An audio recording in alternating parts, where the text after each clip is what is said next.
제가 제일 많이 참고했던 논문은 이겁니다. 논문 제목이 이거고 저자는 이거고 2008년 논문이고요. 자, 여러분 TV만 틀면 광고하죠. 인터넷도 켜면 파란 사이트 가도 옆에 광고 줄줄이 뜨고 배너 광고부터 팝업 광고에 아주 많이 뜨죠. 광고주는 돈을 내고 광고를 하죠. 왜 광고를 할까요? 보통 인지도를 높이기 위해서라고 대답을 하시는 분이 많을 것 같아요. 근데 지갑을 열고 상품을 사지 않으면 인지도 아무리 높아봤자 소용이 없어요. 그런데도 광고를 합니다. 그러면 다른 리노비가 이렇게 대답을 하겠죠. 소비자의 구매 욕구를 자극하기 위해서요. 그거 아닐까요? 광고는? 근데 생각해보세요, 여러분. 여러분이 광고를 얼마나 진지하게 보고 있나? 광고를 집중해서 보나요? 막 몰입해가지고 방송 볼 때처럼 본다던가 아니면 막 자기가 좋아하는 애니 볼 때처럼 본다던가 그렇게 보시는 분 거의 없을 거라고 생각해요. 그러면 굉장히 특이한 분이에요. 광고를 하나하나 뜯어보고 막 1초 단위로 막 이거 상품 너무 좋아, 너무 갖고 싶어, 이 상품의 특징이 뭐지? 얼마지? 이 광고에서 어떤 정보를 전달하고 있지? 이렇게 보는 분이 얼마나 있겠어요. 그쵸? 인터넷에 광고 뜨면 무의식적으로 그냥 한 귀로 듣고 한 귀로 흘리고 팝업으로 뜨면 다 바로 닫아버리고 배너로 뜨면 눈길도 거의 안 주죠. 그렇다면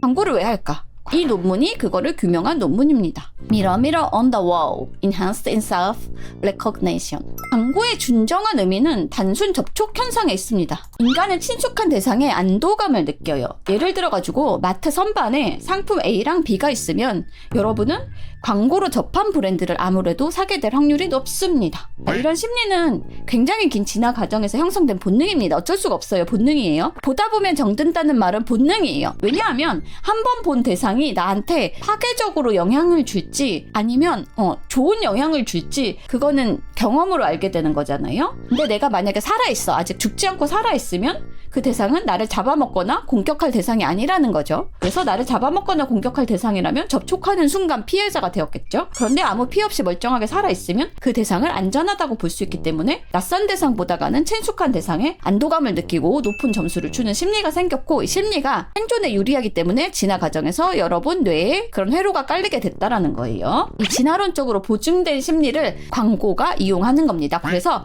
최대한 많이 노출해가지고 여러분한테 익숙하게 만드는 거예요. 그게 목적입니다. 친숙하게 만드는 거예요. 실제로 여러분들 가족이라던가 친구나 지인은 모르는 남보다가는 왠지 친근감을 느끼고 군중 속에 섞여 있어도 우리 애들 얼굴은 금태 두른 것처럼 보인다는 부모님 말이 있잖아요. 그것처럼 뭔가 좀 달라 보이고, 오래 산 곳이면 태어난 고향이 아니라도 살다 보면 정이 들고 그러죠. 그런데 말입니다.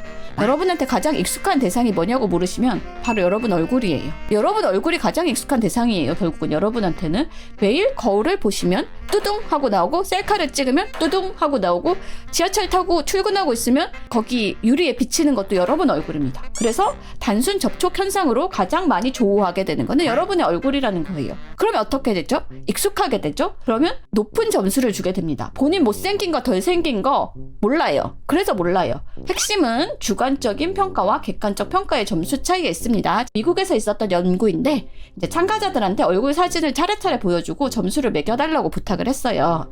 참가자 본인 얼굴을 슬쩍 섞어서 결과는 예상대로 다른 사람이 매긴 점수보다 본인 얼굴에 준 점수가 더 높았어요. 자기 외모를 실제보다 높이 평가하는 경향이 증명된 실험이었습니다. 이 연구에서 한 가지 더 재미있는 사실이 있었는데요. 참가자의 나이가 젊을수록 자신한테 더 높은 점수를 줬습니다. 나이를 먹을수록 자기 얼굴에 익숙해져서 단순 접촉 형상이 강화될 거라는 가설을 세웠는데, 반대로 너 자신을 알게 되는 객관화 경험을 반복하면서, 그리고 너 못생겼어! 라고 살면서 듣다가 그리고 고백했다가 거절당하고 그렇다가 자기 객관화를 경험하다 보니까 나이가 든 참가자는 실제 자신에게 가까운 점수를 줬다라는 게 실험으로 증명이 됐습니다. 좀 더 매력적으로 보정된 얼굴을 여기다가 섞어 놓잖아요. 그럼 자기 얼굴 중에서 좀 더 매력적으로 보정된 얼굴을 자기 얼굴이라고 선택하게 됩니다. 뇌내 보정이 일어나는 거죠. 그래서 나는 평균보다 낫다 라고 생각을 하는 거예요. 대부분의 사람은 자신을 평균 이상으로 평가한다라는 1985년에 있었던 선행 연구에서 나온 겁니다. 그래프에서 평균보다 오른쪽에 있어 라고 평가한다. 사람들한테 이것도 똑같아요. 보여주고 내가 어디에 있을 거라고 생각하면 얼굴뿐만 아니라 자기의 모든 능력치가 다 평균보다가는 높다. 예를 들어서 운전 능력이라든가 글씨체라든가 뭐 요리 실력이라든가 게임 능력이라든가 이런 걸 본인한테 물으면 전부 다 평균보다 오른쪽에 있다라고 평가하는 경향이 있다라는 연구입니다. 1985년 연구를 하는 후속 연구로 2021년 연구 등등 연구가 굉장히 많아요.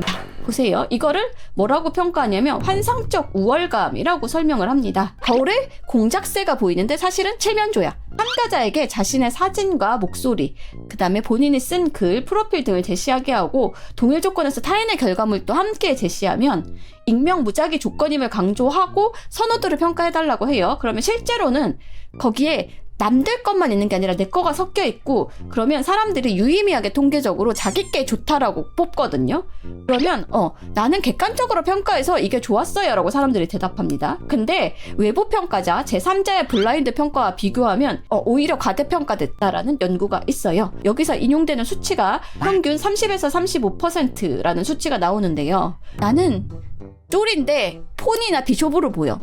그겁니다. 아주 쉽게 설명했을 때. 이런 논문도 있고요. 2020년 논문 외모 관련의 자기 인식과 객관적 평가의 차이 연구 이렇게 그래프가 차이가 난다. 그래서 제가 무슨 말을 하고 싶었냐면 이 연구에서 또 증명이 된 게 있어요. 객관적으로 못생긴 사람들, 덜 매력적인 사람들일수록 자신의 매력을 과대평가하는 경향이 있었습니다. 외모이건 능력이건 전반적으로 자신의 능력을 과대평가하는 경향이 있었어요. 나는 이렇게 약간 지방으로 약간 덮인 근육질 몸매인데 실제로는 뚠뚠보야. 이런 거. 사람들은 자기 자신이 포함된 선택지를 통계적으로 유의미하게 더 선호한다라는 연구 결과입니다. 반복적으로 실험으로 증명이 된 거예요. 여러분들은 그러니까 자기 객관화를 해서 자신을 과대평가하지 않는 리노비가 되시기를 바라겠습니다. 여기까지 뭐든지 아는 리노아였습니다. 감사합니다.